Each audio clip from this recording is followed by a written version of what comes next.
மகிமையும் மகத்துவமான ஆண்டவர் இயேசு கிறிஸ்துவின் நாமத்தினாலே இந்த புதிய மாதத்திலும் புதிய நாளிலும் கர்த்தராகிய தேவன் தாமே ஒவ்வொருவரையும் ஆசீர்வதித்து நடத்துவாராக. இந்த நாளுக்குரிய தியான வசனம் எரேமியா 24 அதனுடைய 6வது வசனம். அவர்களை கட்டுவேன், அவர்களை இடிக்க மாட்டேன், அவர்களை நாட்டுவேன், அவர்களை பிடுங்க மாட்டேன் என்று ஆண்டவர் எரேமியா தீர்க்கதரிசியை கொண்டு அங்கே இஸ்ரவேல் ஜனங்களுடைய அந்த நெருக்கத்தின் நாட்களிலே, சிறையிருப்பின் நாட்களிலே அவர்களுக்குரிய விடுதலையை கூறுவதை நாம் காண முடிகிறது. அதிலே ஒரு ஊமையாக 2 கூடையிலே அத்திப்பழங்கள் இருக்கிறதாக காண்பித்து, ஒரு குடையிலே நல்ல முதல் தரமான அத்திப்பழங்களும் 2ஆம் குடையிலே மிகவும் கெட்டுப்போன அத்திப்பழங்களுமாக 2 கூடைகள் இருப்பதை காண்பித்து ஆண்டவர் இந்த காரியத்தையும் அங்கே சொல்லுவதை நாம் பார்க்க முடிகிறது.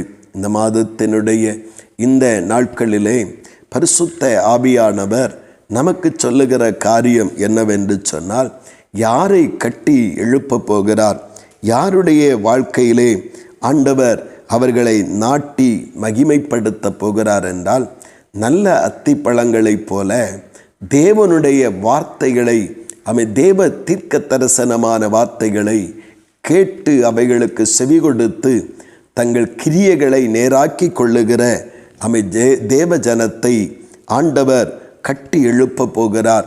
அவர்களை ஆண்டவராகிய தேவன் நிலைநிறுத்தி மகிமையான காரியங்களை அவர்களுக்காய் செய்ய போகிறார்.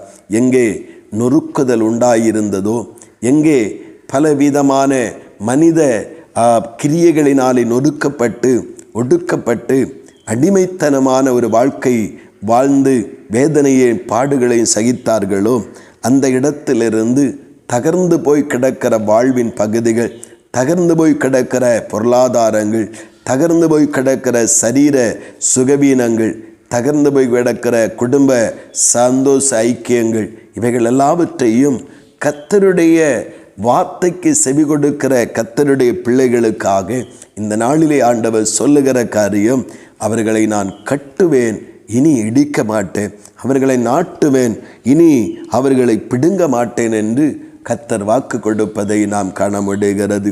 நாமும் இந்த காலை நேரத்தில் ஆண்டவர் நமக்கு ஊமையாய் சொல்லி காண்பித்து அந்த நல்ல குடை, ஒரு குடையில் இருக்க நல்ல அத்திப்பழங்களைப் போல தேவனுடைய வார்த்தைகளுக்கு செவி கொடுத்து நடக்கும் பொழுது நம்முடைய வாழ்விலும் ஆண்டவர் நம்மை கட்டுவிக்கிற தேவனாய் இருக்கிறார்.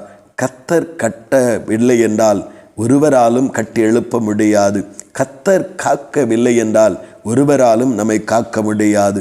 இதை உணர்ந்து கொண்டவர்களாய் கர்த்தர் நம்மை கட்டி எழுப்ப, கர்த்தர் நம்மை காத்து நடத்த பரிசுத்த தேவனுடைய வார்த்தைகளின்படி நம்முடைய வாழ்வையும் கிரியைகளையும் செவ்வையாக்குவோம் என்றால், இந்த வசனத்தின்படியே இந்த நாளிலே இந்த மாதத்திலும் கட்டி எழுப்ப போகிறார்.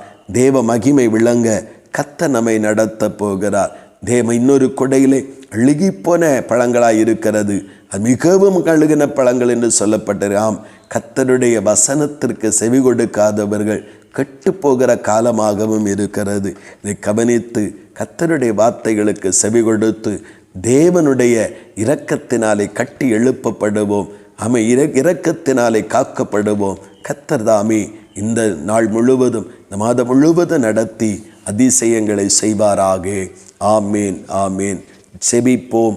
பரலோகத்தின் நல்ல ஆண்டவரே, இந்த பரிசுத்தமான காலை நேரத்திற்காக உமக்கு ஸ்தோத்திரம் தகப்பனே.